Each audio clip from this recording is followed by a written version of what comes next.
Assalamualaikum warahmatullahi wabarakatuh. Alhamdulillah kita ketemu lagi di Ngopi Ngobrol Pakai Hati.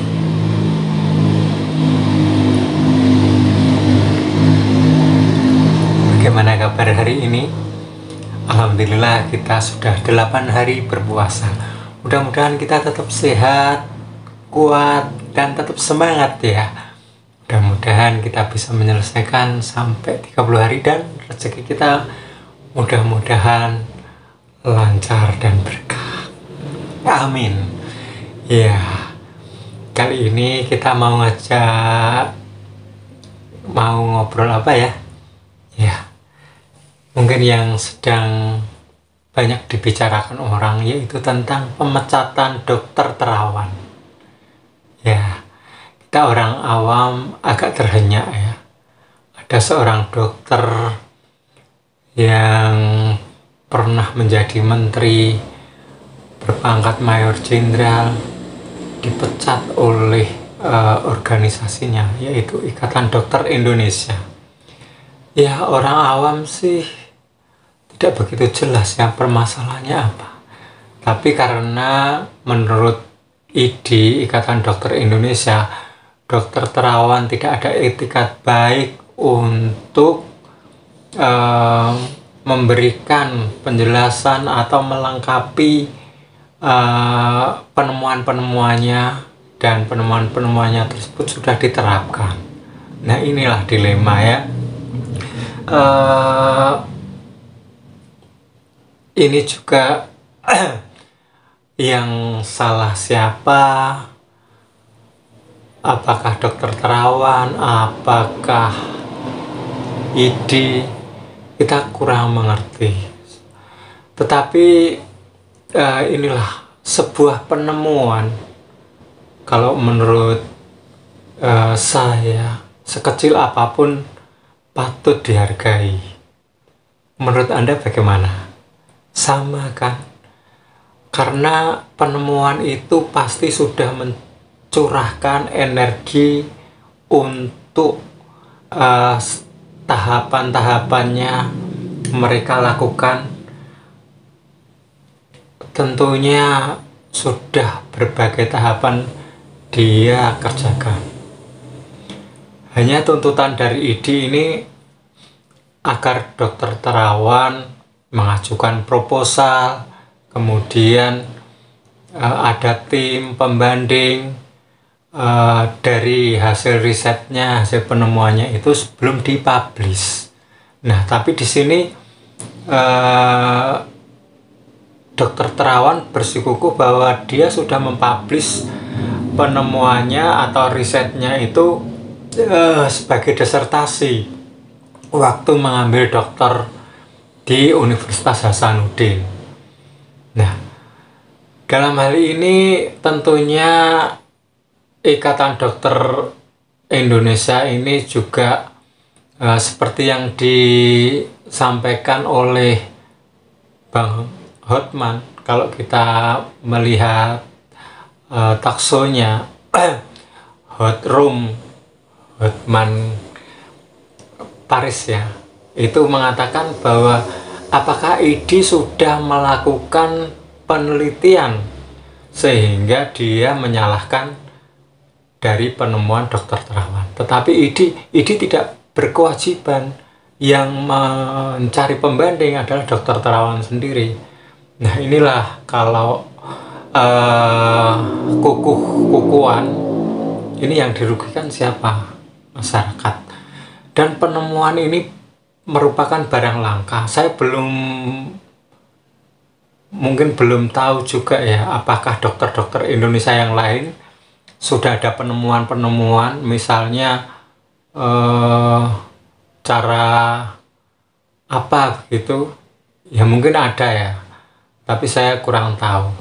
Nah, penemuan-penemuan ini sekecil apapun kalau menurut saya memang harus dihargai dan proaktif bareng-bareng bagaimana atau bahkan ID memfasilitasi supaya hasil penemuan itu menjadi sesuatu yang membanggakan terutama bagi Indonesia.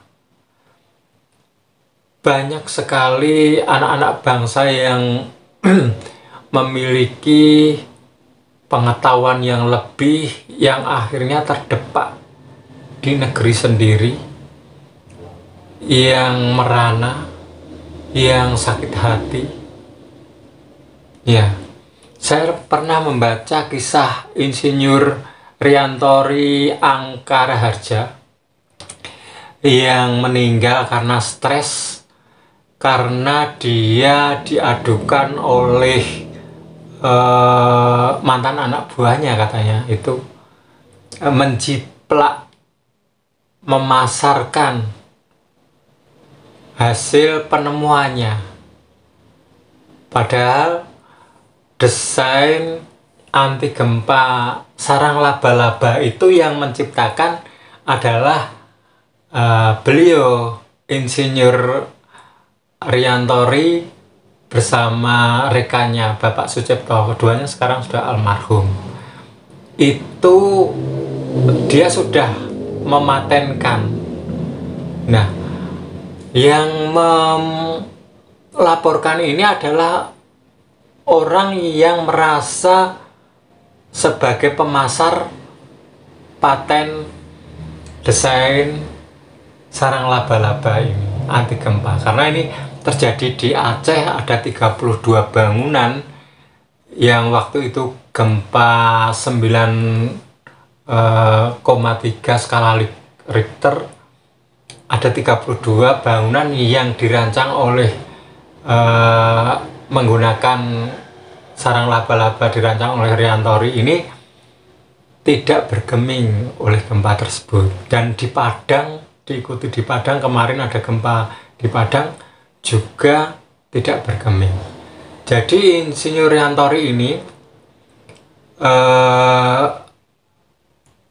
meskipun desainnya itu sudah puluhan yang ada di komputer yang memasarkan tadi, PT apa itu nggak saya sebutkan ya, itu ada perhitungan khusus yang dia tidak ajarkan kepada siapapun, belum diajarkan. Nah ini sayang, apakah itu desain sarang laba-laba yang disempurnakan? Nah ini kesalahan dari Riantori, katanya menjiplak desain sarang laba-laba ini disempurnakan menjadi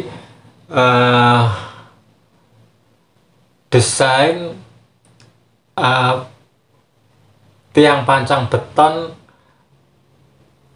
pasak, F-nya itu apa ya, lupa saya. Nah itu dia terkena itu sehingga menjalani persidangan di Sidoarjo, dan akhirnya menurut putrinya Lisi, bapaknya itu stres, opotumon.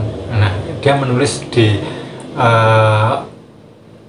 catatan dia itu opotumon, seorang pencipta digugat atau diperkarakan menjiplak hasil karyanya sendiri. Nah ini sangat tragis. Kemudian ada penemu mobil listrik, Danet Suryatama. Kemudian ada Ricky Elson yang mempelopori pembuatan mobil listrik. Ternyata tidak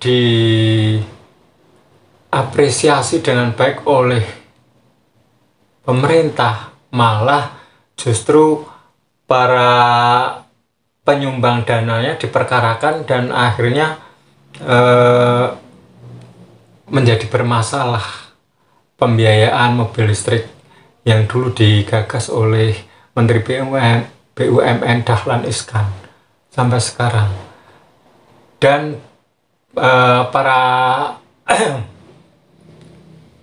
penemu mobil listrik tersebut akhirnya juga sampai sekarang terkatung-katung. Dia ada yang berkarir di Amerika Serikat, ada yang di Malaysia, bahkan si Ricky Elson ini berkarya sebagai peternak sekarang, walaupun masih menggeluti mobil listrik.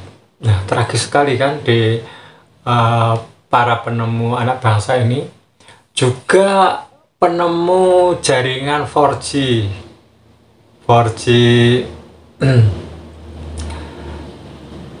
jaringan internet 4G yang kecepatan yang lebih itu, yang sekarang mungkin banyak dipakai. Ini ternyata salah satu penemunya adalah anak bangsa, yaitu Insinyur Chairul Anam atau Chairul Huda ya maaf, ini saya hanya ingat-ingat saja, yang berasal dari Kediri. Ini melanglang pekerjaannya di Jepang. Nah, kalau Dokter Terawan, ini kembali lagi ke Dokter Terawan, dia seolah-olah apa yang dilakukannya salah. Dia dikuyo-kuyo oleh rekan-rekan sejawatnya yang katanya kalau organisasi profesi kan berusaha untuk melindungi, mengembangkan dari para anggotanya. Harusnya ID mensupport bagaimana meneliti supaya hasil temuan Dokter Terawan ini benar-benar kalau memang nyata nanti bisa diangkat di tingkat nasional maupun dunia. Dan Dokter Terawan ini menurut saya tidak sendirian. Tidak sendirian karena dia memiliki institusi, yaitu institusi militer. Jadi saya yakin kalau apa yang dilakukan Dokter Terawan ini tentu disupport oleh militer. Jangan-jangan diamnya Dokter Terawan ini karena untuk kepentingan bangsa. Jadi untuk kepentingan bangsa yang lebih luas lagi, kalau ini dibeber, dibiak, sehingga mungkin bukan hanya di dalam negeri saja yang meniru, tetapi ini pemikiran orang awam ya, tetapi dicuri oleh negara lain untuk dikembangkan di negara lain. Nah, ini kan mungkin dari militer untuk melindungi aset bangsa, juga untuk kepentingan bangsa dan negara. Ini mungkin sehingga penemuan-penemuan Dokter Terawan ini tetap dalam pantauan militer. Iya. Menurut saya seperti itu. Sehingga kalau orang berobat DSA, katanya di tempat yang lainnya juga ada DSA. Tetapi ketika kemarin ada yang mengatakan saya di DSA di rumah sakit A, tidak ada perubahan apa-apa, kemudian saya di DSA di rumah sakit Dokter Terawan terjadi perubahan-perubahan yang signifikan. Ini apa yang disampaikan oleh anggota Dewan kemarin. Dan saya yakin ada secret key atau kunci rahasia yang berbeda. Seperti dulu Danet Suryatama juga ketika dia mencurigai mobil rakitannya itu diciplak oleh Pak Dahlan Iskan. Nah, ada ramuan yang tidak disampaikan karena yaitu takut kalau diciplak.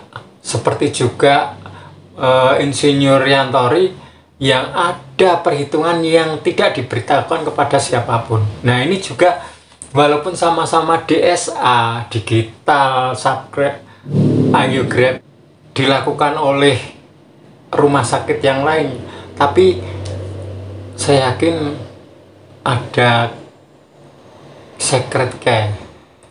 Seperti juga vaksin Nusantara. Ini juga tidak serta-merta harus dibeber, harusnya ID sabar.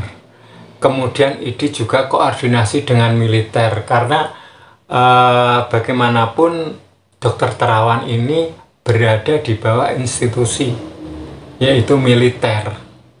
Dia tidak sendirian. Di dalam riset-riset memakai laboratorium siapa? Ya laboratorium militer kan. Nah, bahkan Dokter Terawan ini mengambil sikap diam walaupun dikuyo-kuyo, kalau menurut saya sudah keterlaluan. Dikatakan katanya lulusnya di Unhas itu ada tekanan, itu disampaikan di depan dewan loh. Jadi tuduhan itu harusnya dibuktikan. Ini suatu pelecehan yang luar biasa. Dia mengatakan ada dugaan Unhas mendapat tekanan. Ini kan nggak main-main. Kredibilitas Unhas sendiri juga dipertanyakan. Kemudian dia mengatakan yang sampai saat ini saya tidak tahu siapa orangnya. Loh, wong tidak tahu kok mengatakan ada dugaan.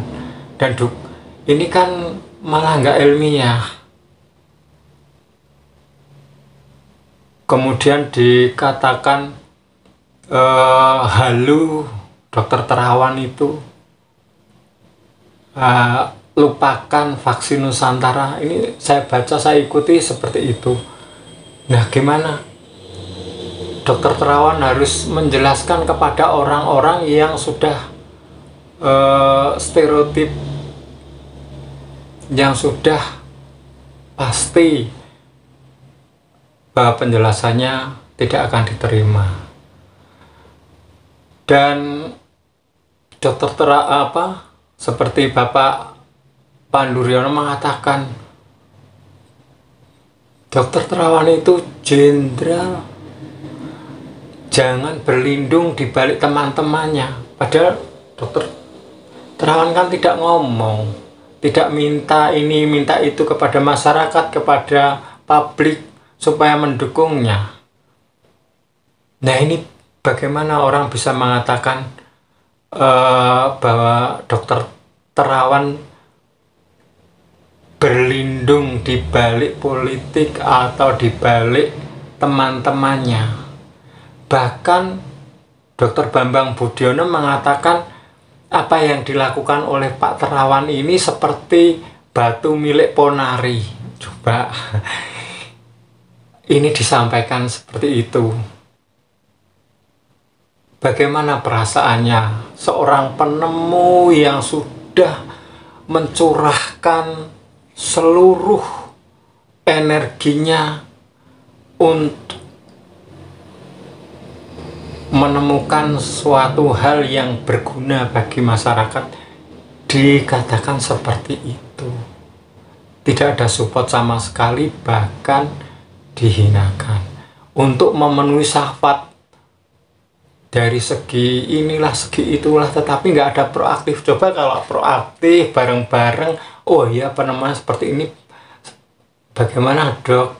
Apa yang harus dokter lakukan? Ini. Nah, ini kan lebih enak daripada dia minta ini, harusnya begini, harusnya begitu. Nah, kalau menurut saya yang orang awam ini seperti itu, jangan dipermalukan lah, sehingga anak-anak bangsa ini bisa berkembang, masyarakat bisa menikmati hasilnya. Kalau vaksin Nusantara sudah dicoba, banyak tokoh masyarakat yang notabene panutan banyak orang sudah lebih percaya vaksin Nusantara. Kenapa tidak didorong supaya vaksin Nusantara ini juga menjadi vaksin kebanggaan untuk mengatasi pandemi yang seolah-olah tidak akan mau berakhir, karena Omikron pun sudah bermutasi lagi. Dan menurut Dokter Terawan, sekali divaksin divaksin Nusantara ini sudah tidak akan divaksin lagi. Mau berubah seperti apapun virus corona itu tidak masalah. Jadi jangan dipojokkan yang halu seperti ponari dan sebagainya, malpraktek. Aduh, ini sebenarnya banyak masyarakat yang sedih. Kenapa? Ya sedih karena rasa bangga anak bangsa menemukan, tetapi malah mentah di perdebatan.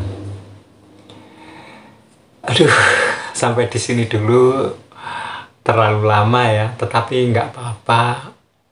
Ini juga ngudoroso, artinya saya sendiri tidak berlatar belakang kedokteran, tetapi ikut bangga saja, sehingga jangan terulang lagi anak bangsa menemukan sesuatu yang berharga tetapi dibiarkan berlalu begitu saja. Bahkan ada yang membandingkan di tahun 1700 berapa ketika Elizabeth Cain menemukan tongkat yang katanya bisa mengobati rematik dan sebagainya, dan sudah dipakai oleh kerabat presiden, orang-orang tenar. Tetapi ketika Elizabeth Cain ini meninggal diuji coba oleh dokter lain, ternyata tidak ada efeknya. Dan ini diperbandingkan sekarang dengan dokter terawan yang disayang oleh masyarakat, dan dia ditendang di sejawat profesi organik profesinya. Wassalamualaikum warahmatullahi wabarakatuh.